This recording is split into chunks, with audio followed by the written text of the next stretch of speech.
Tu me fais connaître le sentier de la vie. Il y a d'abondantes joies devant ta face, des délices éternelles à ta droite. Psaume 16, 11. Il y a dans le cœur humain une quête silencieuse et profonde, une soif que rien ne semble étancher, celle du bonheur.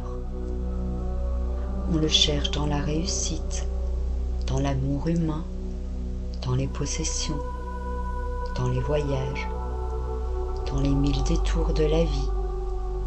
Et pourtant, plus on court après lui, plus il semble s'éloigner.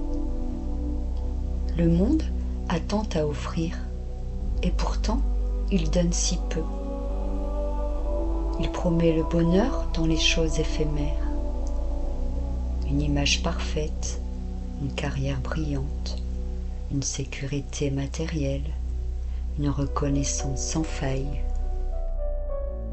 Mais ce bonheur-là est fragile. Il dépend du regard des autres, des circonstances, de ce qui peut nous être enlevé à tout moment. Alors, que reste-t-il quand les lumières s'éteignent, quand les applaudissements cessent, quand les certitudes s'effondrent? C'est là que Dieu entre dans l'histoire. Pas comme une idée abstraite, mais comme une présence réelle, vivante, bienveillante. Le vrai bonheur n'est pas à bâtir comme une tour sur nos efforts, mais à recevoir comme un don. Il ne dépend pas de ce que nous possédons, mais de qui nous connaissons. Et quand nous connaissons Dieu, quand nous nous abandonnons à lui avec confiance, un autre bonheur naît.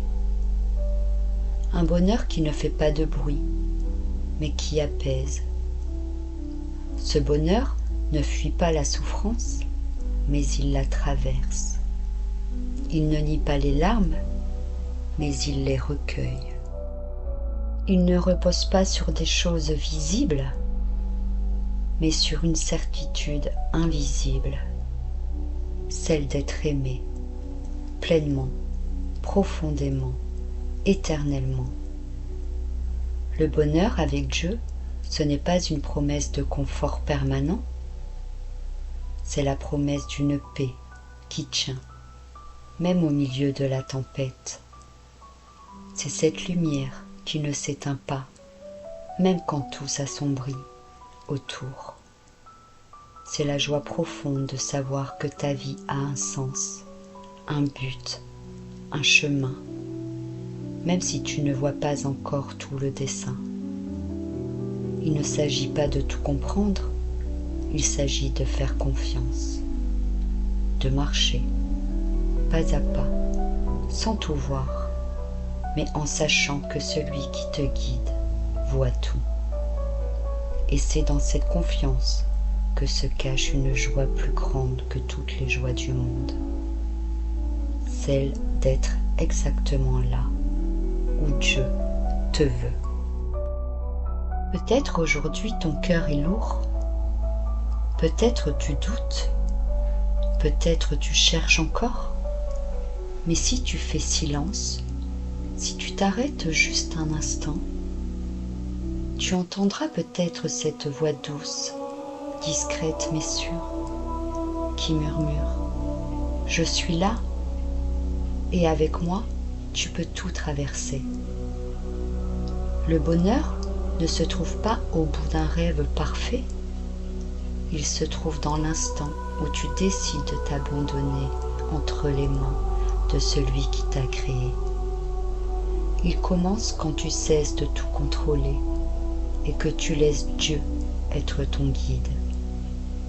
Il grandit quand tu choisis la gratitude au lieu de la plainte, la foi au lieu de la peur. Chaque jour est une occasion, une nouvelle chance de t'ancrer en lui, de t'émerveiller de ce qui est simple, de goûter la présence de Dieu dans les petits riens. Et là, dans ce quotidien, parfois imparfait, le bonheur se glisse, discret mais réel. Il ne s'agit pas d'une euphorie passagère, il s'agit d'un ancrage profond, une joie qui ne s'explique pas toujours, mais qui transforme tout.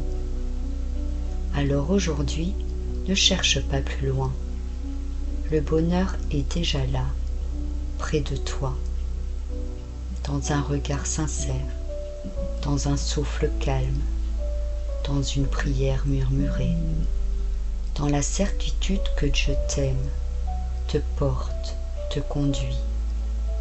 Et ce bonheur-là, rien ni personne ne pourra jamais te l'enlever.